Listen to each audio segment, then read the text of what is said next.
जी हाँ, प्रोग्राम में एक अफसाना शामिल करने जा रहा हूं। तहरीर है अम्मार मसूद की।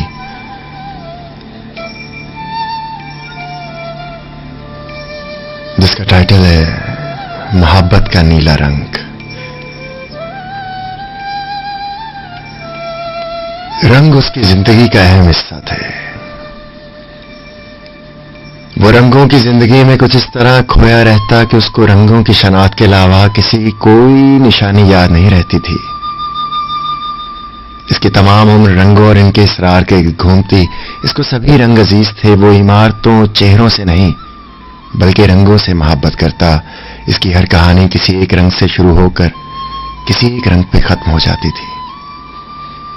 वो लोगों को भी रंगों के पैमाने पर परखता था। इसने जज्बों को भी रंगों के नाम दे रखे थे। वो हमेशा कहता था कि मोहब्बत का रंग नीला होता है।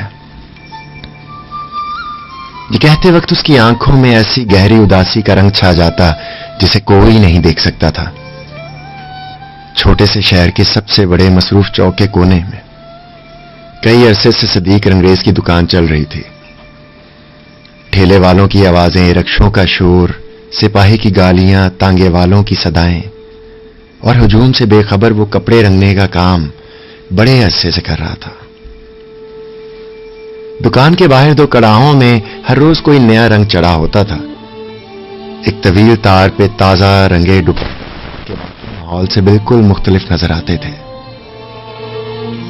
दुकान में इसके सिवा और कोई कारीगर नहीं होता था। वही तमाम रंगों का राजदां और वही मुख्तार था। गाहक से कपड़ा वसूल करने और रंगने के आखिरी मराहल तक वो हर काम खुद अपने हाथ से करता था। वो अक्सर मुझसे कहा करता था,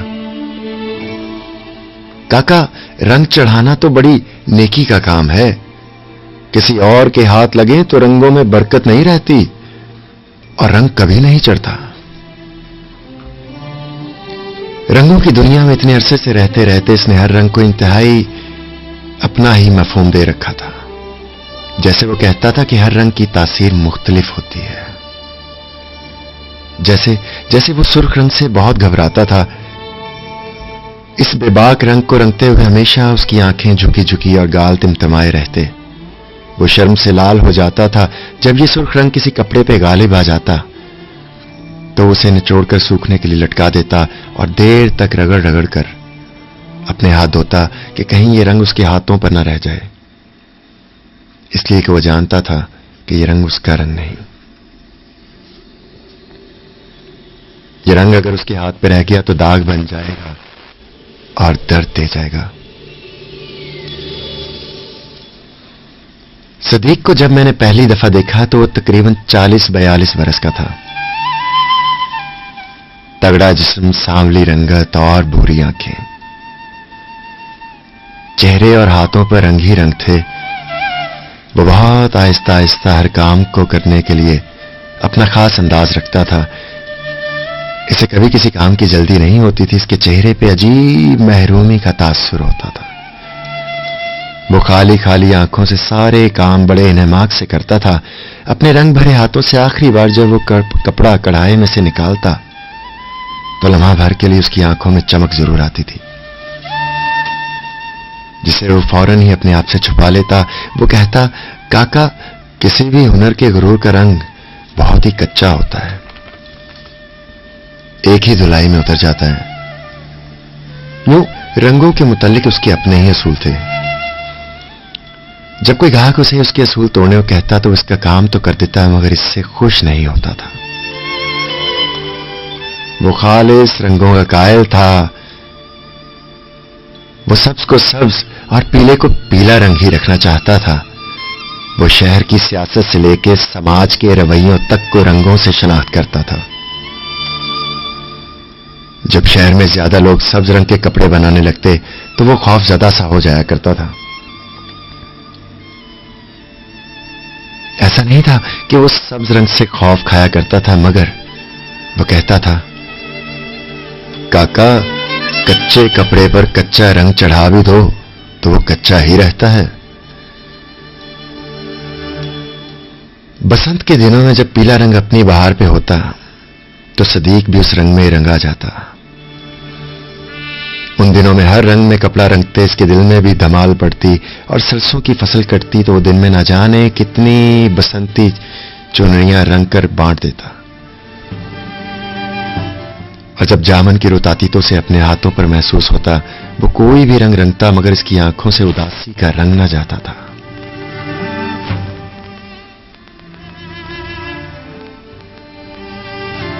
इसकी छोटी सी दुकान के अंदर छोटे छोटे डिब्बों में रंग ही रंग भरे थे। वो जब इन डब्बों पर बाजों में रखी पुड़ियों में से रंग निकालकर कड़ाहे में डालता तो इसका इनमाक तख्लीककार का होता, जो खुद से एक नया रंग तख्लीक करने पे कादिर हो। सारा शहर उसके हुनर को मानता था। सब जानते थे कि उसका रंगा हुआ कपड़ा कभी रंग नहीं छोड़ता, लेकिन दीन के मामलात में भी वो एक रंग का कायल था। यूं लगता था कि उसका मकसद पैसे कमाना तो है ही नहीं, वो तो बस रंग भरना जानता है, नए नए उजले उजले। मैंने उसे कई दफा कहा था कि तुम कोई बड़ी दुकान ले लो और बड़ा सा बोर्ड लगवाओ, 4-6 मुलाजिम रखो। तो वो बोलता कि काका रंग कारोबार नहीं होता, काका रंग कारोबार नहीं होता, ये तो मेहनत की तरह होता है, किसी लालच के बगैर करो तभी चढ़ता है। यूं तो सदीक रंगरेज को हर रंग से मोहब्बत थी, मगर नीला रंग इसको बहुत अजीज था। ये वाहिद रंग था जिसको रंगते हुए उस पर अजीब मस्ती चढ़ती थी। नीले रंग को हाथ लगाते ही इस पर एक सरूर की सी कैफियत तारी हो जाती। इस रंग से बातें करते करते, इस रंग से खेलते खेलते उसकी उंगलियां नीली हो जाती थी। इसका जी चाहता था कि हर कपड़े को नीले रंग में रंग दे। नीले रंग से कपड़े रंगने के बाद वो हाथ नहीं धोता था, बल्कि जानबूझकर अपने हाथों की लकीरों को नीले रंग में छुपा लेता था।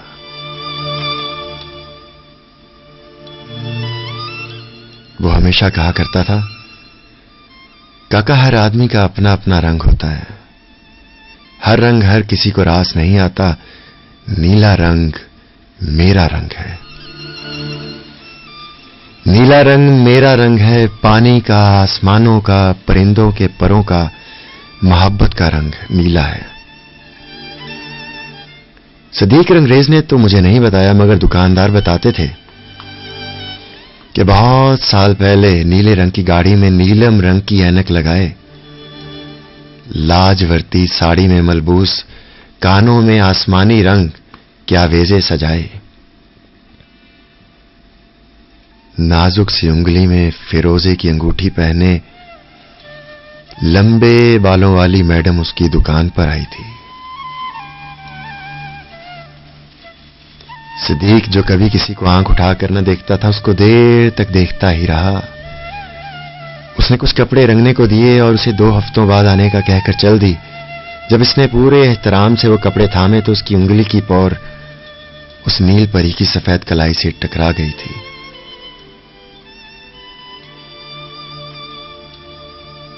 और इस लम्स ने सिद्दीक का रंग ही बदल दिया था। कपड़े तो इसने 2 दिन में रंग दिए, मगर बाकी दिन इसने बड़ी बेचैनी से गुजारे। 2 हफ्ते गुजर गए, मगर कपड़े लेने कोई ना आया। इस बात को कई बरस गुजर गए, मगर कपड़े आज भी इसकी दुकान पे यूं ही नीले रंग में रंगे तह किए पड़े हैं। दिन में जब भी कभी उसकी नजर इन कपड़ों पे पड़ती तो शर्म के मारे उसका स्याही माइल रंग सफेद पड़ जाता।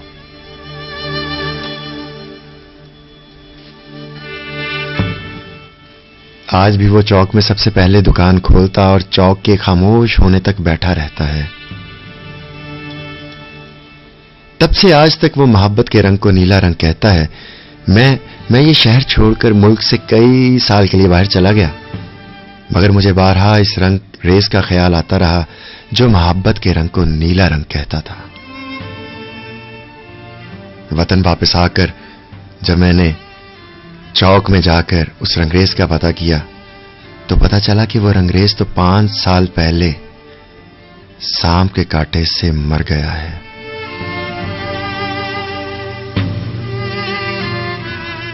बताने वाले बताते हैं कि मरने से पहले सिद्दीक का सारा जिस्म नीला पड़ गया था।